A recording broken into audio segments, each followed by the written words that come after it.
Hello students, differentiation का ये next video है जिसमें हम कुछ और क्वेश्चन डिस्कस करेंगे। तो जैसे पहला क्वेश्चन आपके सामने ये है, तो ये जो लिखा हुआ है sine x degree plus 60 degree, इसमें जो ये वेरिएबल है x डिग्री, तो यहाँ पे डिग्री है इसलिए इसको हमें रेडियन में बदलना पड़ेगा।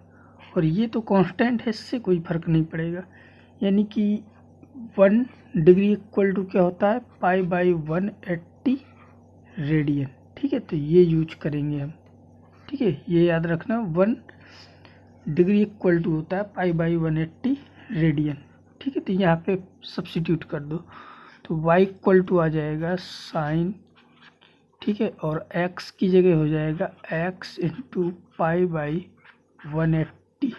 ठीक है, प्लस इससे कोई फ़र्क नहीं पड़ेगा तो इसको डिग्री में ही रहने दिया 60 को। अब इसका डिफरेंशिएशन कर दो तो ये आएगा dy/dx। इसका हो जाएगा साइन का कॉस πx/180 प्लस 60। अब अंदर वाले का जब डिफरेंशिएशन करोगे ये आ जाएगा π/180, x का हो जाएगा 1 और 60 का हो जाएगा 0। इसके बाद नेक्स्ट क्वेश्चन है आपके सामने ये, तो ये आपका बिल्कुल उसी प्रकार का क्वेश्चन है जैसा कि हमने एक क्वेश्चन इसके पहले किया था, यदि याद हो। जैसे f(x) इक्वल टू, ये काफ़ी सारे फंक्शन दिए हैं, ठीक है, और f'(n) इक्वल टू दिया है 720। तो जैसे x माइनस n का जो फैक्टर हो इसको छोड़ के बाकी सारे फंक्शनों को हम y बोल देंगे। यानी कि इसका सॉल्यूशन ऐसे स्टार्ट करेंगे, लेट y इक्वल टू, ये हमने मान लिया x माइनस 1 है, x माइनस 2 है, x माइनस 3 है, एंड सो ऑन। ठीक है, और कहाँ तक होगा ये x माइनस n माइनस 1, यानी कि एक पहले टर्म तक, और x माइनस 1 को छोड़ दिया।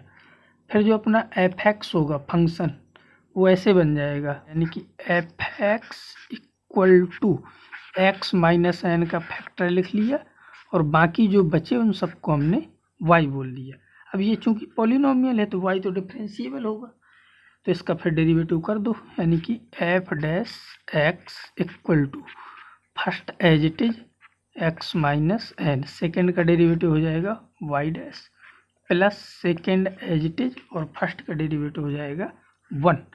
अब हमें चाहिए f'(n), तो f'(n) चाहिए तो x की जगह n पुट कर दो, तो यहाँ से आ जाएगा f'(n) इक्वल टू, यहाँ पे n पुट करोगे तो ये 0 हो जाएगा, प्लस यहाँ पे yn आ जाएगा।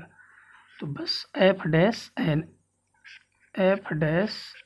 इक्वल टू, इसके बाद हमने जिसको y बोला था ये था, इसमें n रख दो, यानी कि x की जगह n, तो ये आप कैसे आ जाएगा n minus 1, n minus 2, n minus 3 and so on. और लास्ट में क्या है आपका, x की जगह जब n रख दिया जाएगा तो ये आपका आ जाएगा 1।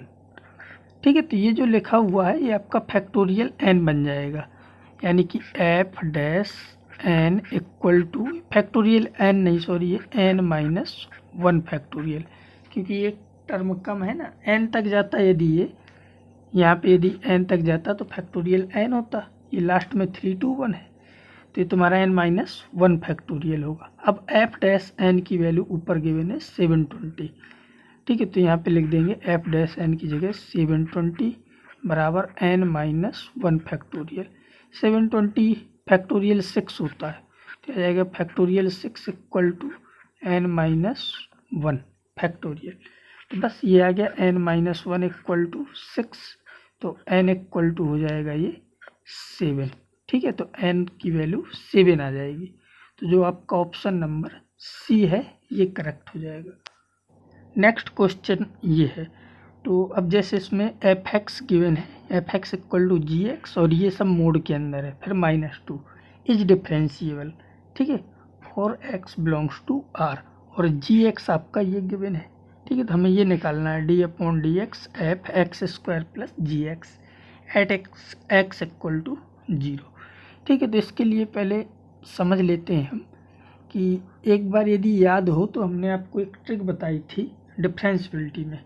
ठीक है, मान लो कि जैसे मैंने यहाँ पे लिख दिया एच एक्स इक्वल टू, ठीक है, एक्स माइनस वन, मोड के अंदर एक्स माइनस वन और एक्स माइनस टू, ठीक है, कुछ भी लिखा है।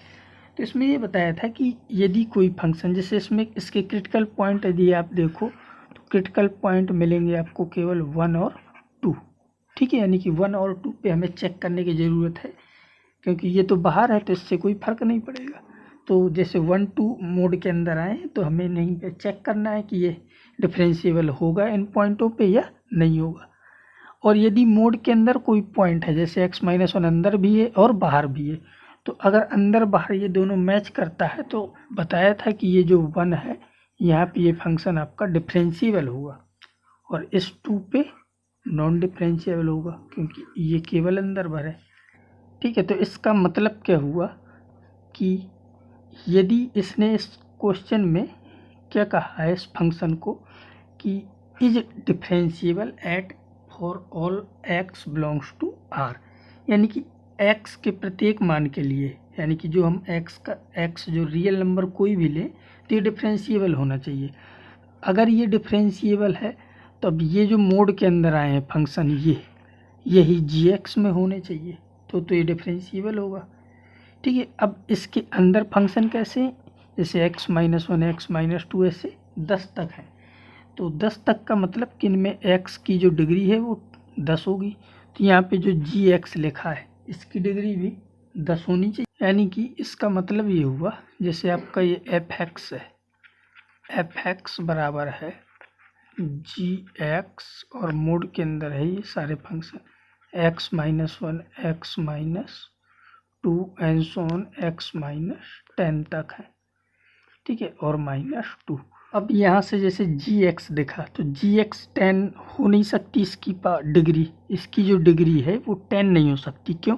क्योंकि यहाँ पे gx दिखा है कि इसकी हाईएस्ट जो डिग्री है वो 9 तक ही है, तो 10 हो नहीं सकती। और यदि ये डिफरेंशिएबल है तो फिर ये अंदर वाले सारे फंक्शन gx में होने चाहिए, यानी कि ये जो अंदर लिखें ये सब gx होने चाहिए, तभी ये डिफरेंशिएबल होगा। तो ये केवल कंडीशन कब पॉसिबल है, जब gx आपका क्या हो जाए 0। तो इसका मतलब क्या हुआ कि gx जो फंक्शन होगा वो क्या होगा 0 हो जाएगा, 0 हो जाएगा। तो यहाँ से जो आपका fx है, fx क्या मिल जाएगा -2। अब ये आपका कांस्टेंट फंक्शन हो गया क्योंकि fx -2 आ गया। इसका मतलब क्या हुआ कि आपका जो f(x स्क्वायर प्लस gx है ये भी क्या आ जाएगा -2, कांस्टेंट फंक्शन है। अब इसका डिफरेंशिएशन करोगे तो वो 0 ही मिलेगा आपको। ठीक है, तो फिर इसका जो आंसर निकालना था, यानी कि हमें इसका डेरिवेटिव करना था, ये कांस्टेंट फंक्शन है तो फिर इसका डेरिवेटिव क्या हो जाएगा 0, यानी कि आपका ऑप्शन नंबर ए करेक्ट हो जाएगा। इसके बाद next question fx equal to ये गिवन है e⁻x for all x belongs to r, और gx के लिए ये गिवन है। हमें hx निकालना है जो कि f ऑफ gx है, then derivative of at x equal to half, यानी कि hx का डेरिवेटिव चाहिए हमें। तो इसका सॉल्यूशन यहीं से स्टार्ट कर देंगे। जैसे hx का डेरिवेटिव चाहिए तो h dash x equal to क्या हो जाएगा ये f डैश gx, फिर अंदर वाले का डेरिवेटिव करोगे तो क्या जाएगा g डैश x। ठीक है, हमें h डैश x चाहिए at x equal to half, तो x की जगह हाफ पुट कर दो, x की जगह हाफ पुट कर देंगे तो यहाँ से आ जाएगा h dash half equal to f dash g half g dash half. ठीक है, ये हमें मिल जाएगा फाइनली। अब इसके बाद जैसे यहाँ पे हमें क्या चाहिए g हाफ, तो g हाफ के लिए g वाले फंक्शन में जाएंगे। तो g वाले फंक्शन में आपको दिख रहा है कि ये -∞, यहाँ पे तो हाफ ले नहीं सकते यहाँ से क्योंकि ये इक्वल नहीं है, हाफ के इक्वल इधर है तो इधर से g हाफ मिलेगा मुझे। ठीक है, यानी कि हमें यहाँ से मिलेगा g हाफ, तो g की जगह यानी कि x की जगह जब हाफ पुट किया तो यहाँ पे लिखोगे तो ये आएगा हाफ -1/4, तो ये क्या मिल जाएगा हमें 1/4। तो जी हाफ की जगह हम रख देंगे यहाँ पे 1/4। तो ये आ गया एफ डैश 1/4। अब जी डैश हाफ की बात होगी, ठीक है, तो इसी का डेरिवेटिव ले लेना है। जी एक्स है, इसका डेरिवेटिव लेना है। जी एक्स इक्वल टू आपका क्या था, एक्स माइनस 1/4। तो अब जी डैश एक्स निकालोगे तो वो क्या हो जाएगा, 1। ठीक है, ये कांस्टेंट है। अब एक्स की जगह कुछ भी पुट करो यहाँ पे आप, ठीक है। जैसे हमें क्या चाहिए था, जी डैश हाफ, तो जी डैश एक्स तो 1 है, कांस्टेंट फंक्शन है, तब इधर हाफ रखो चाहे 1000 रखो, कोई फर्क नहीं पड़ेगा, उसकी वैल्यू क्या आएगी, 1 ही आएगी। तो जो आपका जी डैश हाफ था उसकी वैल्यू क्या आ गई, 1। ये आ गया आपका 1। अब ये क्या था, एच डैश हाफ। अब एफ डैश एक्स की बात करेंगे, तो एफ डैश एक्स तो एफ एक्स आपका गिवन है। एफ एक्स बराबर क्या है, ई रेस टू पावर एक्स। इसका डेरिवेटिव करोगे तो एफ डैश एक्स भी क्या हो जाएगा, ई रेस टू पावर एक्स। और x की जगह हमें क्या चाहिए, हाफ चाहिए या 1/4 चाहिए, हाँ। तो f डैश 1/4 पुट कर देंगे यहाँ पे, x की जगह हमने 1/4 पुट कर, तो यहाँ पे आ गया e रेस टू पावर 1/4। तो बस यहाँ पे इसकी वैल्यू पुट कर दो, तो आ जाएगा e रेस टू पावर 1/4। तो यहाँ से आ जाएगा h dash half equal to e raise to power 1/4। और यही आपका आंसर हो जाएगा, यानी कि ऑप्शन नंबर सी करेक्ट हो जाएगा।